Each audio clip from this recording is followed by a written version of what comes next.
wabarakatuh. Waalaikumsalam warahmatullahi wabarakatuh. Baik pemirsa, kami di sini masih dalam agenda kuliner Ramadan di Fakultas Ekonomi Bisnis dan Islam UIN Raden Fatah Palembang. Baik, di sini saya sebagai moderator, saya Fauzan Hendrawan, dan pemateri kita pada hari ini Ibu Zulfitriani Humari, MHI. Pada kegiatan kuliner hari ini kami akan membahas tentang percayalah qadar Allah itu indah. Baik, langsung saja kita bersama pemateri kita hari ini Ibu Zulfitriani Humari, MHI. Apa kabar, Bu? Alhamdulillah.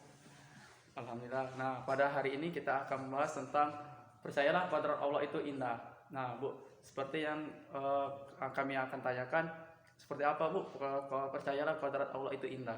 Oke, terima kasih. Bismillahirrahmanirrahim. Assalamualaikum warahmatullahi wabarakatuh. Waalaikumsalam warahmatullahi wabarakatuh. Alhamdulillahirabbil alamin. Wassalatu wassalamu ala asrafil anbiya'i wal mursalin wa ala alihi wa sahbihi ajmain, amma ba'du.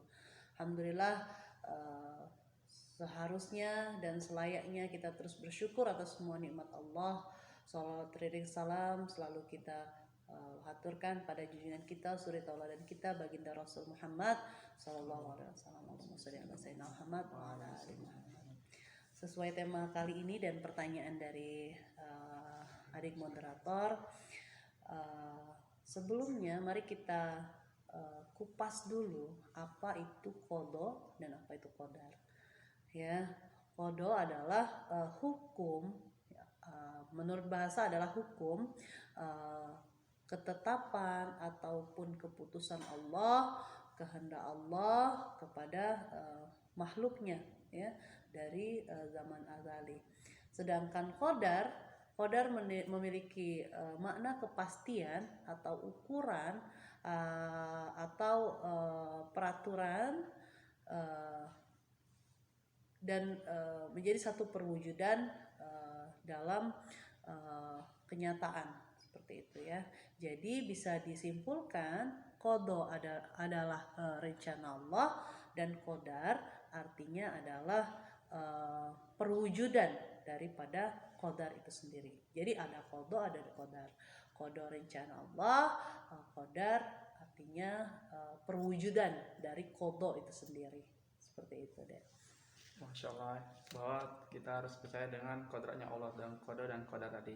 Nah, Bu, dari yang Ibu jelaskan tadi, contohnya itu seperti apa aja, Bu? Oke. Kalau contoh mungkin kita ambil hadis ya, satu hadis riwayat Bukhari gitu ya, yang artinya Allah mengutus malaikat pada setiap rahim ya. Kemudian malaikat tersebut mengatakan, "Ya Rob, ataukah rahim ini hanya sebatas segumpal mani?" gitu. Terus ya Rob, bertanya lagi malaikat, "Ataukah sebatas segumpal darah?" Terus bertanya lagi malaikat, "Ya Rob, ataukah hanya sebatas segumpal daging?" Jadi proses penciptaan manusia itu dari mani, segumpal darah, terus menjadi segumpal daging. Dan kemudian jika Allah berkehendak memutuskan penciptaannya, malaikat mengatakan, "Ya Rob, ataukah laki-laki atau perempuan? Sengsarakan atau bahagiakan? Seberapa rezekinya? Kapan ajalnya?" Dan kemudian lantas ditulis, demikian pula di dalam perut ibunya. Hadis riwayat Bukhari, diriwayat oleh Anas bin Malik. Artinya hadis ini menerjemahkan bahwa dari zaman azali, ya, zaman sebelum kita ada, diciptakan bahwa adanya ketetapan, satu qada, ketetapan tentang jenis kelamin, sengsara atau bahagia, rezekinya seperti apa, dan ajalnya kapan ditentukan, seperti itu ya.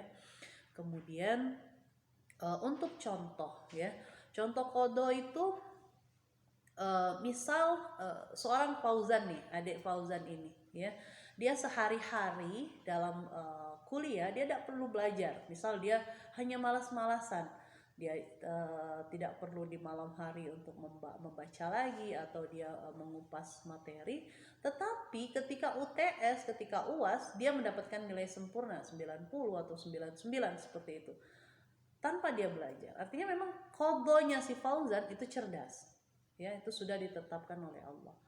Nah, Kalau qadar contohnya adalah misal ya orang itu digariskan miskin ya di dalam penggarisan kodonya dia miskin, tetapi dengan ikhtiarnya yang kuat dia selalu mencari jalan untuk mencari rezeki, akhirnya dia menjadi kaya ya. Itulah qadar. Kodonya satu lagi dia bodoh, dia belajar dengan sungguh-sungguh, akhirnya dia mendapatkan kecerdasan, kemampuan untuk menyelesaikan pelajaran. Adalah contoh lain adalah sakit. Kodonya dia digariskan di usia mungkin 30 dia kena penyakit ya, naudzubillah gitu ya, penyakit berat. Tapi karena dia rajinnya dia berobat, rajinnya dia belajar untuk mensinergikan akal, otak, pikiran, semuanya, perasaan, hatinya, akhirnya dia menjadi sehat gitu ya. Artinya qada dan qadar memang satu yang memiliki hubungan yang saling terkait, tidak bisa dipisahkan seperti itu. Dan qada dan qadar Allah indah sesuai tema tadi, artinya memang yang Allah gariskan kepada kita, kalau jenis kelamin itu tidak bisa berubah gitu ya, kapan meninggal, tapi yang lain seperti miskin, bodoh, sakit itu bisa dirubah. Artinya kita punya kesempatan untuk merubah semuanya, merubah hal-hal yang masih sifatnya masih dapat berubah seperti itu ya. Terkadang kita berpikir bahwa kita mau terbang ke Jakarta jam 7 pagi. Ternyata jalanan macet, kita sampai bandara pukul 8, terlambatlah kita. Ya, ternyata pesawat itu setelah kita dapat kabar jatuh dan semua penumpangnya meninggal. Ya, kita tidak tahu hikmah di balik itu.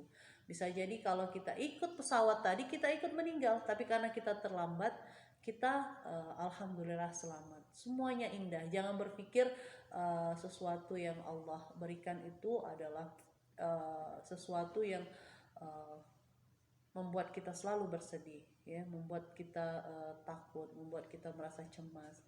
Ternyata ada hikmah di balik itu ya, karena qadarnya Allah itu indah. Mungkin demikian.